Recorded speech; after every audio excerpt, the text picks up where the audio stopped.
Hi everyone, I'm David Fisher and this is Presidential Chronicles, the series of books and videos on American history as seen through the lives of the presidents of the United States. This episode is from the life of Warren Harding and the focus is Senator Harding. And we'll start in 1912. It had been a couple of years since Harding had last run for political office, and that one didn't go very well. He ran for governor of Ohio in 1910. He lost badly, and it had actually been 6 years since he held political office when he was the lieutenant governor way back in 1906. But that was all fine for Harding. He was happy at his home in Marion, Ohio. His Marion Daily Star was doing great. The newspaper belonged to all these civic organizations. A lot of his friends, he would play golf during the day. He would have poker games at night, do some travel. Things were good for Warren Harding, but politics always kept coming around and calling on him, and in 1912 it was the President of the United States who was calling on him.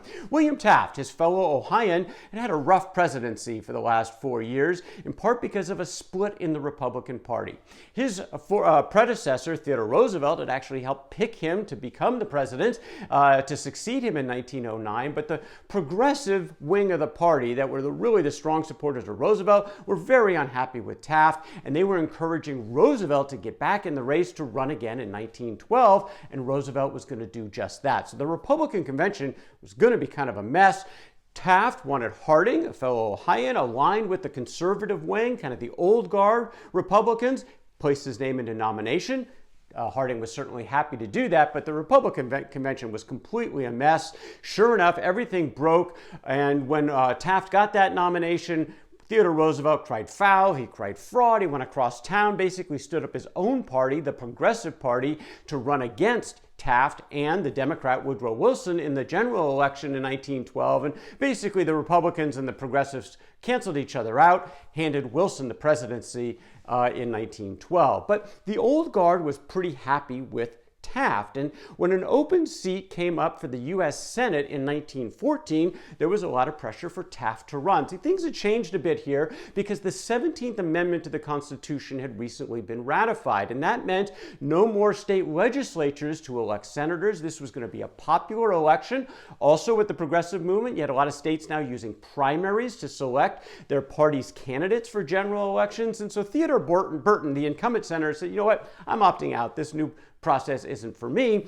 And Harry Doherty, it was Harding's old friend, Harry Doherty, who had run his campaign as governor back in 1910, showed up in Marion, and he really wanted Harding to make the race here for the U.S. Senate. Well, Harding wasn't sure he wanted to do this. Again, he had a happy life. He liked what he was doing in Marion. It wasn't a lot of pressure, plenty of income coming in, and he was also a little bit concerned about Joseph Foraker, his former mentor in Ohio politics, the former governor, former senator. He heard he might want his old job back, and Harding didn't want to really rock the boat there. So what did he do? He went hunting. He took a couple of months off to kind of think about it. He came back and he said, you know what, if Foraker's okay with me running, even if he runs, then I'll get in the race. So what did he do? He went to Foraker's home. They talked about it. And Foraker said, fine, you want to run? I'm going to run. You can run. We'll see where that goes. So Harding got into the primary. He went campaigning across the state, tossed his hat in the ring, giving those America First addresses, sort of that patriotic sense, kind of avoided the controversial topics that are very typical of the campaigning for Warren Harding. And sure enough, in the primary, he beat Foraker by about 6 points up against the Ohio Attorney General Timothy Hogan, the Democrat, in the general election. Now, in the backdrop of all of this, World War I had gotten started off in Europe. And President Wilson had said position of neutrality for the United States. And at the time, at the start of the war of World War I, most Americans agreed with this neutral position, including Warren Harding. But this was, again, the backdrop of this election that took place in 1914 for the U.S. Senate. Now, this was a wave election for Republicans. In the state of Ohio, Frank Willis captured the governorship, and Harding actually easily won the U.S. Senate position. He had lost the governorship by about 100,000 votes 4 years before, and now he won the Senate race by 102,000. It was a complete reversal from 4 years before, and Harding was pretty happy about this. He called it the zenith of my political ambition. I'm going to try to be a good senator. Now, this is going to be the first time that Harding had a job outside the state of Ohio. He still owned his newspaper, the Marion Daily Star, but he fortunately had George Van Fleet the man who had sort of run the paper while he had been at the State House during his state political positions. He had Van Vliet to run the daily parts of the paper, still would call Harding in Washington whenever it was a major decision, but the things were going to be fine with the paper. And frankly, economically, things were fine for Harding as well. He was raking in about $20,000 a year in profits from the Star. He was going to get a salary of $7,500 from the Senate. So money was not a problem as he and Florence, his wife, moved to Washington, D.C. to settle in to be a U.S. Senator. Now, Harding, as a legislator in Ohio, was pretty much of a backbencher. He was not out front on major issues. He did not give major speeches on controversial topics, and things were going to be pretty similar for him in Washington, D.C. in the U.S. Senate. Again, very few bills did he introduce, certainly nothing of consequence, not a lot of big speeches, but he did have some things that he offered. First of all, he was a reliable party line vote. The Republicans knew where Warren Harding was going to stand because he was going to stand with them. In fact, he said, "Believing as I do in political parties and government through political parties, I'd much rather that the party to which I belong should in its conferences make a declaration than to assume a leadership or take an individual position on the question." This was his style, very reliable vote, but it's not like he didn't have value. In fact, he had a lot of value, just like he did in Ohio, not only with Republicans, but across the aisle, because Warren Harding was a harmonizer. He brought people together, both at the Capitol and also away from office. Again, he loved to play golf with people from both his side of the aisle and the other side. He also liked to play poker. In fact, one of his most attractive places to play poker in Washington, D.C. was at the home of Nick and Alice Longworth.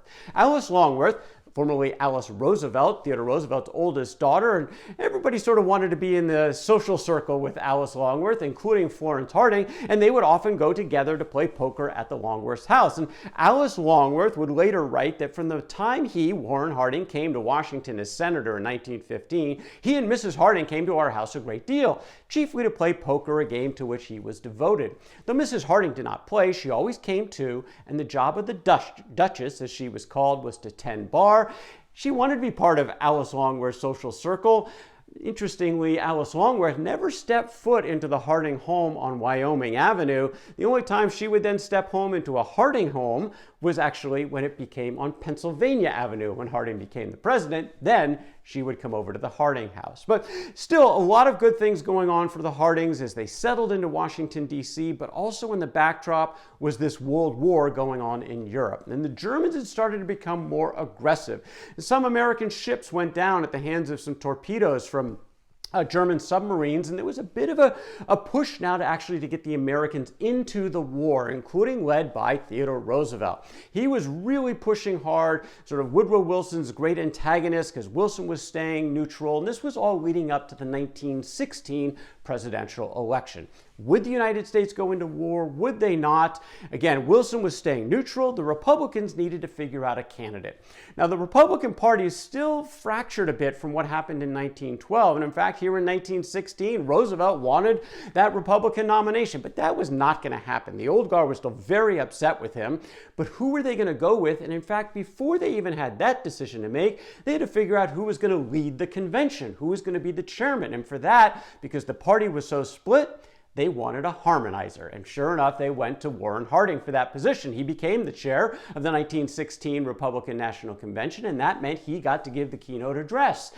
It didn't go very well, though. It was a 2-hour address, long on kind of lofty proclamations, but pretty short on specifics, kind of long-winded, highly criticized in both Republican circles and, of course, Democrat circles, obviously, as well. And sometimes there were potshots at Harding when he gave speeches. Here was one from a Democrat by the name of William McAdoo, who happened to be in the running for the Democratic nomination that year. He had been Woodrow Wilson's Treasury Secretary, and about Harding's speeches, he said, speeches leave the impression of an army of pompous phrases moving over the landscape in search of an idea.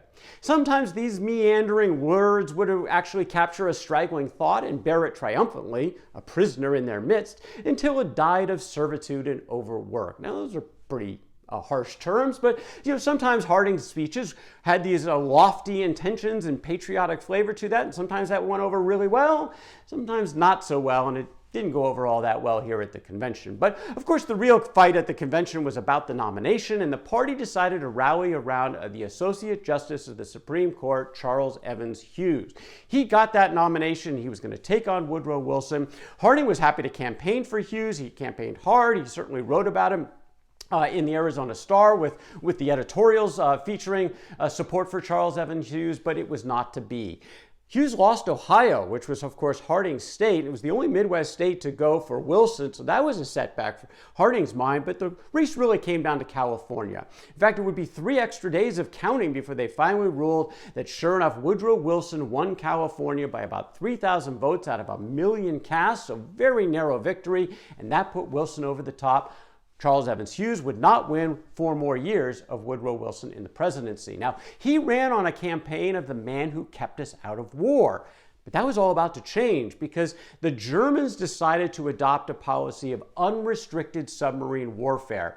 Now, this was a change that was going to put more American shipping in peril. There was a big push, including in Wilson's cabinet finally coming along to say it's time to join the Allies in this fight. And Woodrow Wilson, sure enough, came to Congress just a month after he took over his second term, came to Congress asking for a declaration of war. He got it with Warren Harding clearly on board.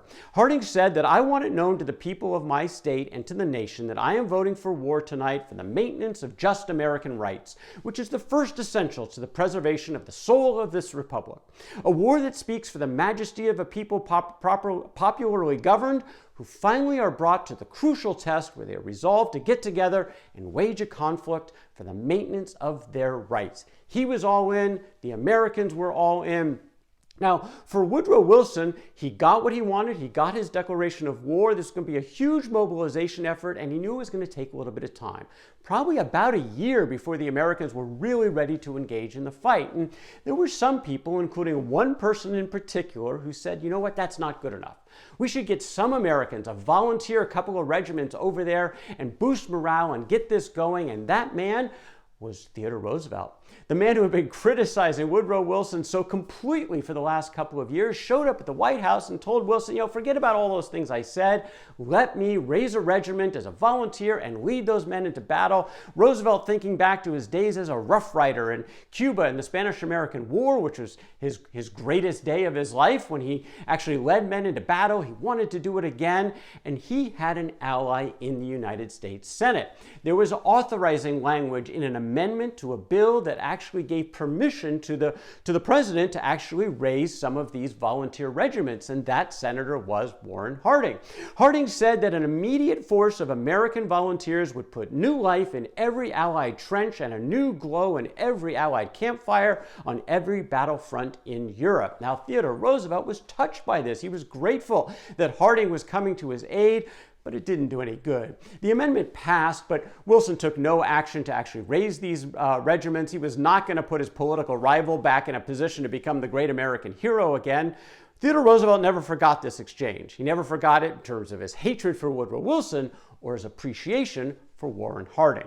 Now, it did take about a year for the Americans to fully mobilize. The spring of 1918 was when they really engaged in the fight, helping to hold the line outside of Paris, begin the counterattack against the Germans. 6 months of brutally hard fighting where the Americans lost about 116,000 killed. But it was still victorious because as they were losing people, they were still bringing 10,000 new American soldiers into the fight every day. The Germans had no way to replenish their lost soldiers or their lost materiel. And by November 11th of 1918, they were ready to sue for peace and the armistice was at hand. Now, Harding had very little involved in the war effort, as perched in the United States Senate, but he got pretty involved in trying to win the peace. Now, Wilson decided, the president, to personally lead the American delegation to the peace conference that was going to take place in Paris to do the final peace treaty. Now, a treaty in the United States requires 2/3 of the Senate to approve, and the Senate in this last month had just gone to the Republicans in a midterm change. The Republicans now had the majority, let alone a supermajority. They had a majority in the United States Senate, and Wilson needed a supermajority for any treaty. So a lot of people thought he would bring a Republican along, a prominent one, maybe a senator, to help him out in Paris, negotiate a treaty that can then be sold back to the U.S. Senate. He didn't do any of that. He was going to lead this delegation. He brought one Republican who was not a leader in the party, no members of the Senate. He said, I'm going to negotiate this treaty, and he basically said the Senate's going to have to go along. Well, the Senate wasn't inclined to do this, and it really cropped up when Wilson came back halfway through the peace conference to sign some bills before the end of the congressional session, and he ran headlong into Henry Cabot Lodge, who was the senator from Massachusetts, the chair of the Foreign Relations Committee, who was against what Wilson was negotiating for the League of Nations. Now, this was one of Wilson's critical elements. In fact, it was the most important part of this, is how are they going to prevent these kinds of wars in the future? And that was his vision for the League of Nations. But the Republicans in the Senate, led by Lodge and supported by Warren Harding, thought that Wilson had gone too far, actually obligating the United States in the covenant that was signed up in the League of Nations, obligating the United States to fight in wars that maybe they didn't want to fight in or didn't feel were in their best interest. And they thought that the covenant would actually obligate them to do that. Well, they signed a letter, they called it a round-robin letter with 37 signatures, enough to block any treaty in the Senate, saying no. They wanted some changes made. They called them reservations. And Warren Harding was one of these reservationists. He said that these reservations come of a purpose to protect America first and still save a framework on which to build intelligent cooperation. I do not believe, senators, that it's going to break the heart of the world to make this covenant right, or at least free from perils which would endanger our own independence. But it were better to witness this rhetorical tragedy than destroy the soul of this great republic. Let's go make some changes. That's what Lodge and Warren Harding were saying. But Woodrow Wilson wasn't interested. He negotiated his treaty, the Treaty of Versailles, brought it home with the League of Nations involved, not adopting those reservations, and everyone now was locked in. Wilson for it, Lodge and a lot of the senators, along with Harding, against it. They weren't really negotiating, and this was going to be a showdown. Lodge held a bunch of hearings in the Senate about the treaty and about the League, most of which were against. What did Wilson do? He decided to take his fight directly to the people. He's going to take a tour, like a campaign-style whistle-stop tour, through the West, where he was going to advocate to get people to tell their senators to vote for it. But problem happened for Wilson. I mean, he was always physically frail, and basically he overdid it, exhausted himself, his body broke down, had to call a halt to the tour, came back to Washington, D.C., went to the White House where he had a massive stroke, and he was basically an invalid not only for the rest of his presidency, but for the rest of his life. But while all this was going on, they still needed to vote on the Treaty of Versailles and on the League of Nations. And that vote took place on November the 19th, and it went down. The treaty went down, the League of Nations went down without those reservations, and way too many senators were not going to support this. And for the blame, well, Warren Harding knew exactly where the blame went. According to him, this is not the fault of the Senate, it's the fault of him who negotiated without recognizing that there is a Senate. Wilson had ignored them, he didn't include their thoughts, and that's why the League of Nations went down, according to Warren Harding. Now, there was actually another vote as well in 1920 in March, a couple of months later. No change, though. It also went down. Now, Wilson was convinced that the people would still respond to him. And the election of 1920, he believed, would be a repudiation of these Republican senators, send another Democrat to the White House, and the League of Nations would survive, and the United States would become a part of it. Well, that would have to see what happens in the election of 1920, and Warren Harding would have something to do with that. But that's the story for another day. That is Warren Harding and Senator Harding from the life of Warren Harding. For more presidential chronicles, check out my books on Amazon.com, and don't forget to subscribe to my YouTube channel. Until next time, I'm David Fisher. This is Presidential Chronicles.